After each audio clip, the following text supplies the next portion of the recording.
Berdasarkan penelitian dari National Geographic pada tahun 2019, limbah puntung rokok memberi dampak negatif pada tumbuh kembang tanaman di perkotaan. Berangkat dari kekhawatiran tersebut, Randy Aditya Wahid, warga Bandung, Jawa Barat memanfaatkan puntung rokok untuk diolah menjadi bahan dasar pembuatan perabot cantik seperti kursi dan meja restoran.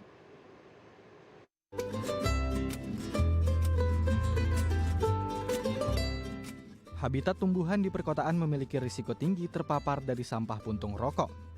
Berdasarkan penelitian dari National Geographic pada tahun 2019, puntung rokok mengurangi tumbuhnya kecambah pada rumput dan semanggi hingga 25%.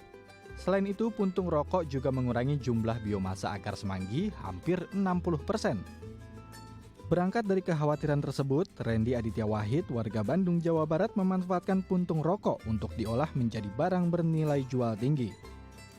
Ia berhasil memanfaatkan puntung rokok sebagai bahan pembuatan furniture seperti kursi dan meja restoran. Randy menerapkan teknologi hidrotermal untuk menyulap puntung rokok menjadi furniture. Sebelumnya, ia telah melakukan riset terhadap puntung rokok selama 1 tahun. Kini, Randy memperkenalkan inovasinya lewat media sosial dan mengajak berbagai komunitas pegiat lingkungan untuk berkolaborasi dan bekerja sama untuk menyempurnakan karyanya. Nah, kita akan berbincang langsung dengan sang kreator dari kreasi puntung rokok ini yang menjadi sebuah tadi kreasi cantik Betul. dan unik ya. Ada Kang Randy Aditya Wahid, founder dari Parompong. Selamat pagi Kang Randy. Selamat pagi, terima kasih sudah mengundang kami. Baik, Kang Randy, ini udah lama banget kita nggak ngobrol. Nah, ada yang Iya, baru dari inovasinya adalah tadi perabot rumah dan kreasi cantik uniknya dari limbah puntung rokok. Nah, ini awalnya seperti apa? Akhirnya puntung rokok ini ternyata bisa diolah menjadi produk material bernilai ekonomis. ya. Sejak kita pertama mendirikan Parampong, kita sudah percaya bahwa tidak ada yang namanya sampah. Yang ada adalah material yang belum terpakai dan terrevitalisasi. Dari 2017 kita bicara tentang plastik, 2018 kita sempat melakukan riset prototyping rumah mikro menggunakan recycle styrofoam, waktu itu dari styrofoam daur ulang. 2019 sebenarnya riset tentang puntung rokok ini dimulai, Mbak. Jadi tahun lalu di Oke. bulan Juli kita start untuk mengumpulkan puntung rokok dan share awareness bahwa sebetulnya material ini adalah material nomor 1 polutan di laut gitu. Itu yang orang nggak banyak bahas, dan sejak tahun lalu ke sekarang kita terus menyempurnakan proses pengolahannya sampai akhirnya di tahun 2020 ini kita akhirnya bisa bikin produk ini. Ini adalah produk yang kita buat dari puntung rokok. Dia punya keunggulan selain dia homogen, dia juga handal sekali, tahan cuaca, bisa di outdoor, dan dia lebih ringan daripada konkrit biasa. Dan yang paling menarik ya ini dibuat dari sampah gitu. Oke, sebetulnya 2 tahun lalu dan kita teman-teman dari Dai TV kan mengikuti perkembangan dari teman-teman Parompong mengembangkan sistem hidrotermal begitu ya. Ini sebetulnya sistemnya hidrotermal ya. Betul, Dan saya betul. amazed sebetulnya karena ternyata puntung rokok bisa, karena saat itu masih sampah-sampah plastik dan lain Styrofoam sebagainya, ya. styrofoam gitu. Ternyata Mm-mm, puntung rokok mm-mm. juga bisa. Nah, gimana sebetulnya teman-teman mengumpulkan puntung rokok yang mungkin orang kita, orang Indonesia membuang secara sembarangan dimanapun? Betul. Ya, ya. Sebetulnya kalau kita nonton film Hollywood ya, Ya. nggak sama pemeran Indonesia, film Hollywood tuh adegannya selalu kalau superhero-nya lagi sok keren, pasti buang ke bawah aja atau kemana gitu. Dan saya pribadi tuh selalu kesel kalau nonton adegan kayak gitu, kayak kenapa sih itu dianggap keren, padahal puntung rokok ini tuh banyak sekali apa ya, pengaruh buruknya. Kalau Hmm, misalnya hmm. dia sampai jatuh ke tanah, masuk ke sumber air, bisa kemana-mana. Bahkan dia bisa kami punya toksik yang Iya, iya.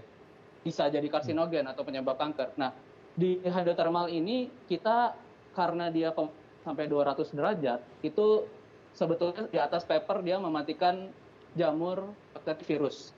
Tapi saat ini kami untuk lebih pasti lagi melakukan riset dengan Sekolah Ilmu Tinggi Hayati Bandung untuk ngecek langsung produk-produk ini seperti apa keamanan dan safety-nya buat manusia dan lingkungan.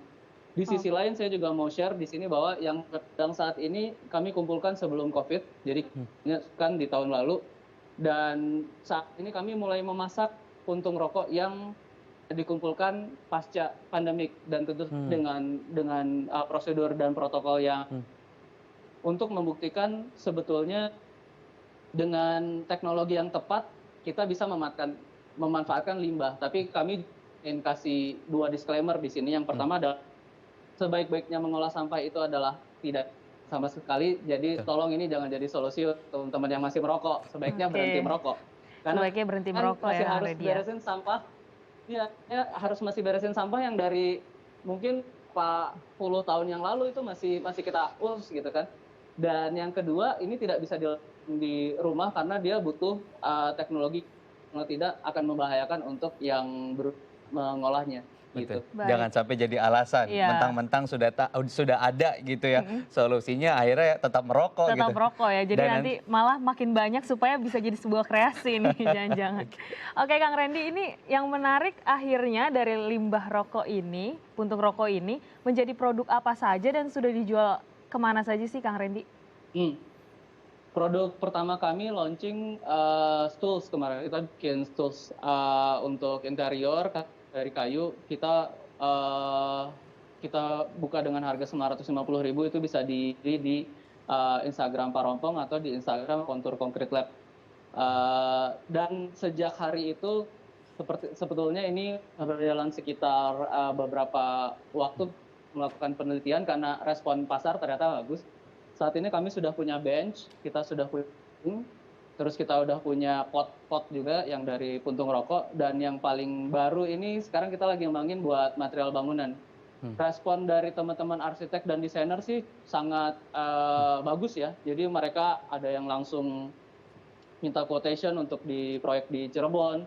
Ada juga yang kita sekarang lagi proses meeting untuk beberapa proyek di Jakarta, Bandung, bahkan ada yang di Labuan Bajo. Jadi saya rasa ini menarik buat mereka bukan hanya karena story-nya, tapi kalau diperhatikan teksturnya memang menarik banget ya. Kita berusaha cari tekstur yang seperti marmer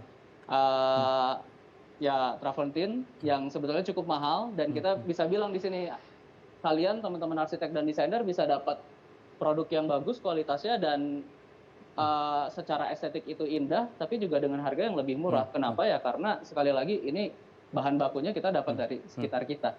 Baik. Selain menjadi solusi atas permasalahan lingkungan, ini juga bisa menjadi sebuah inspirasi kreasi ke depannya ya, Mam ya. Baik, dan tadi ya tetap kalau bisa mengurangi rokok, tapi kalau misalnya memang sebagai perokok, sampahnya jangan dibuang sembarangan, dikumpulkan. Kalau misalnya ada kayak di mall atau di beberapa tempat wisata kan ada tempat khusus untuk membuang puntung rokok, sehingga bisa diolah nanti ya. Kang Randy, terima kasih waktunya sudah berbagi inspirasi juga di Halo Indonesia.